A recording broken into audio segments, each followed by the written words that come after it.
द्वापर युग में भाद्रपद कृष्ण अष्टमी तिथि की आधी रात को मथुरा के कारागार में वासुदेव की पत्नी देवकी के गर्भ से भगवान श्री कृष्ण ने जन्म लिया था। श्री कृष्ण ने बुधवार को रोहिणी नक्षत्र में जन्म लिया था। अष्टमी तिथि को रात्रिकाल अवतार लेने का प्रमुख कारण उनका चंद्रवंशी होना बताया जाता है। श्री कृष्ण चंद्रवंशी, चंद्रदेव उनके पूर्वज और बुध चंद्रमा के पुत्र हैं। इसी कारण चंद्रवंश में पुत्रवत जन्म लेने के लिए कृष्ण ने बुधवार का दिन चुना। भगवान कृष्ण ने माता देवकी के 8वें संतान के रूप में जन्म लिया था। कृष्ण जी का जन्म मथुरा में मामा कंस के कारागार में हुआ था। माता देवकी राजा कंस की बहन थी। इसीलिए भाद्रपद कृष्ण अष्टमी तिथि को भगवान श्री कृष्ण का जन्मोत्सव मनाया जाता है। कंस को सत्ता का लालच था। उसने अपने पिता राजा उग्रसेन की राजगद्दी छीनकर उन्हें जेल में बंद कर दिया था और स्वयं को मथुरा का राजा घोषित कर दिया था। राजा कंस अपनी बहन देवकी से बहुत प्रेम करता था। उन्होंने अपनी बहन का विवाह वासुदेव से कराया था, लेकिन जब वह देवकी को विदा कर रहा था, तभी एक आकाशवाणी हुई कि देवकी का 8वां पुत्र कंस की मौत का कारण बनेगा। यह सुनकर कंस डर गया। उसने तुरंत अपनी बहन और उनके पति वासुदेव को जेल में बंद कर दिया। उनके आसपास सैनिकों की कड़ी पहरेदारी लगा दी। कंस अपनी मौत के डर से देवकी और वासुदेव की 7 संतानों को मार चुका था। भाद्रपद मास कृष्ण पक्ष की अष्टमी तिथि को रोहिणी नक्षत्र दिन बुधवार की अंधेरी रात में भगवान कृष्ण ने देवकी के 8वें संतान के रूप में जन्म लिया।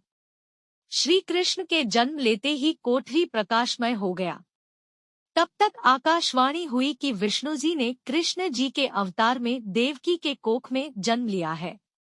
उन्हें गोकुल में बाबा नंद के पास छोड़ आए और उनके घर एक कन्या जन्मी है, उसे मथुरा लाकर कंस को सौंप दें।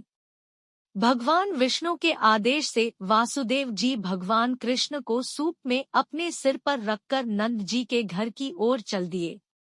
भगवान विष्णु की माया से सभी पहरेदार सो गए, कारागार के दरवाजे खुल गए। जन्माष्टमी व्रत आज ब्रज नगरी में कल जन्मेंगे कान्हा, जाने पूजा विधि शुभ मुहूर्त की जानकारी। कान्हा चले गोकुलधा। आकाशवाणी सुनते ही वासुदेव के हाथों की हथकड़ी खुल गई। वासुदेव जी ने सूप में बाल गोपाल को रखकर सिर पर रख लिया और गोकुल की ओर चल पड़े। वासुदेव भगवान कृष्ण को लेकर नंद जी के यहाँ सकुशल पहुँच गए और वहाँ से उनकी नवजात कन्या को लेकर वापस आ गए। जब कंस को देवकी की 8वीं संतान के जन्म की सूचना मिली, वह तत्काल कारागार में आया और उस कन्या को छीनकर पृथ्वी पर पटकना चाहा, लेकिन वह कन्या उसके हाथ से निकलकर आसमान में चली गई। फिर कन्या ने कहा, हे मूर्ख कंस, तुझे मारने वाला जन्म ले चुका है और वह वृंदावन पहुंच गया है। वह कन्या कोई और नहीं, स्वयं योग माया थी। भगवान श्री कृष्ण जन्माष्टमी के दिन व्रत रखने से संपूर्ण इच्छाओं की पूर्ति होती है। इस दिन विधिपूर्वक यशोदा नंदन की पूजा करने से सुख समृद्धि का आशीर्वाद मिलता है। वहीं जिन दंपतियों की संतान की चाह है, उन्हें जन्माष्टमी की दिन लड्डू गोपाल की उपासना करना चाहिए।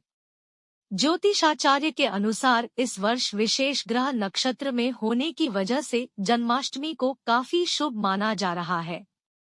साधना करने के लिए श्री कृष्ण के भक्तों के लिए यह बहुत महत्वपूर्ण समय है। वैसे तो हर जन्माष्टमी शुभ होती है और श्री कृष्ण भक्तों के सारे दुख हर लेते हैं। लेकिन अगर आप विशेष काल और नक्षत्र में भजन कीर्तन के साथ श्री कृष्ण कथा और लीला अमृत का पाठ करते हैं, तो इससे भगवान श्री कृष्ण प्रसन्न होंगे हैं। लाइक एंड सब्सक्राइब कर देना। धन्यवाद।